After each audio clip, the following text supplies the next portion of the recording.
خیموں کے اندر پانی بھر جاتا، بچے پھسلتے، بوڑھے گر جاتے، گرمی آتی تو پلاسٹک کی شیٹ کے نیچے سانس لینا مشکل ہو جاتا، ہوا بند ہو جاتی، ایسا لگتا جیسے زمین اور آسمان کے درمیان ہم پھنس گئے ہوں۔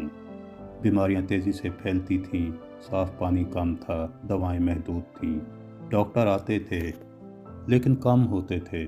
ہر خیمے میں کوئی نہ کوئی زخم تھا، کچھ جسم کے، کچھ دل کے، اور دل کے زخم زیادہ گہرے ہوتے ہیں۔ کیمپ میں پیدا ہونے والے بچے اپنا گاؤں نہیں جانتے، وہ رکھا ان کو صرف کہانی سمجھتے ہیں۔ جب انہیں بتایا جاتا ہے کہ کبھی ہمارا اپنا گھر تھا تو وہ حیران ہوتے ہیں۔ ان کے لیے دنیا یہی ہے، خیمہ، کیچڑ، قطار۔ سب سے بڑا خوف یہی ہے کہ کہیں اگلی نسل اپنی جڑیں بھول نہ جائے، کیونکہ جب یادداشت ختم ہو جائے تو شناخت بھی کمزور ہو جاتی ہے۔ کیمپ کے اندر ایک اور دنیا بھی ہے، بے روزگاری، مایوسی، اور نوجوانوں کے دل میں بڑھتا ہوا سوال، ہم کیوں بے وطن ہیں؟ کچھ نوجوان غصے میں ہیں، وہ کہتے ہیں کہ دنیا نے ہمیں چھوڑ دیا ہے۔ کچھ امید رکھتے ہیں کہ شاید ایک دن انصاف ہوگا، لیکن انتظار لمبا ہو تو امید بھی تھک جاتی ہے۔ دنیا کے نمائندے آتے ہیں، کیمرے لگتے ہیں، تصویریں بنتی ہیں، وعدے کیے جاتے ہیں، پھر گاڑیاں چلتی جاتی ہیں اور کیمپ وہیں رہ جاتا ہے۔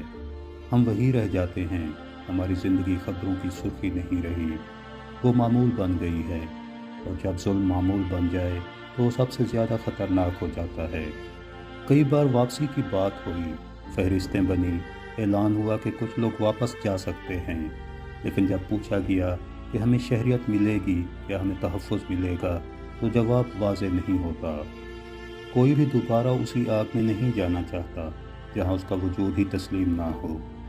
واپسی صرف زمین پر قدم رکھنے کا نام نہیں، واپسی عزت کا نام ہے، اور عزت ابھی دور تھی۔ کیمپ میں راتیں سب سے زیادہ مشکل ہوتی ہیں۔ اندھیرا گہرا ہوتا ہے، ہوا خیموں کو ہلاتی ہے، اور ماضی آنکھوں کے سامنے آ جاتا ہے۔ جلتا ہوا گھر، دوڑتے ہوئے لوگ، وہ لمحہ جب سب کچھ ختم ہو گیا تھا۔ کبھی کبھی میں سوچتا ہوں، اگر ہمیں شروع میں ہی شہری مان لیا جاتا، اگر ہمیں برابر سمجھا جاتا، اگر قانون نے ہمیں نہ نکالا ہوتا، تو کیا آج ہم یہاں ہوتے؟ مسئلہ صرف مذہب کا نہیں تھا، یہ طاقت تھی، یہ زمین تھی، یہ فیصلہ تھا کہ کون ہم ہیں اور کون وہ ہیں۔ اور جب ایک ریاست فیصلہ کر لے کہ تم وہ ہو تو تمہاری پوری زندگی بدل جاتی ہے۔ ہم بے وطن ہیں، لیکن ہم بے شناخت نہیں ہیں۔